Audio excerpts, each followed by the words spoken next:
যাত্রায় নিষেধাজ্ঞার পর ছাগল কাণ্ডে আলোচিত মতিউর মাথার চুল ফেলে অর্থাৎ ন্যাড়া হয়ে গোপনে দেশ ছেড়ে পালিয়েছেন বলে গুঞ্জন উঠেছে। প্রভাবশালী সিন্ডিকেটের মাধ্যমে রবিবার বিকেলে আখাউড়া স্থলবন্দর দিয়ে দেশ ছেড়েছেন তিনি। মতিউরের ঘনিষ্ঠ একাধিক কাস্টমস কর্মকর্তা নাম প্রকাশ না করার শর্তে এ তথ্য জানিয়েছেন। মূলত ছাগল কাণ্ডে আলোচনায় আসার পর থেকেই মতিউর রহমানের হদিস পাওয়া যাচ্ছিল না। তার বিভিন্ন বাসভবনে খোঁজ নিয়েও সন্ধান মেলেনি। এমনকি কোরবানির ঈদের ছুটির পর অফিস খুললেও তিনি আর অফিসে আসেননি।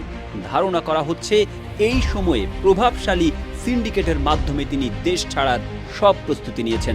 দুদকের আবেদনে মতিউর রহমান, তার প্রথম স্ত্রী লায়লা কানিজ ও ছেলে আহমেদ তৌফিকুর রহমানের বিদেশ যাত্রায় নিষেধাজ্ঞা দিয়েছেন আদালত। এর আগে দুর্নীতি ও অবৈধ সম্পদ অর্জনের খবর প্রকাশের পর পুলিশের সাবেক মহাপরিদর্শক বেনজির আহমেদ সহ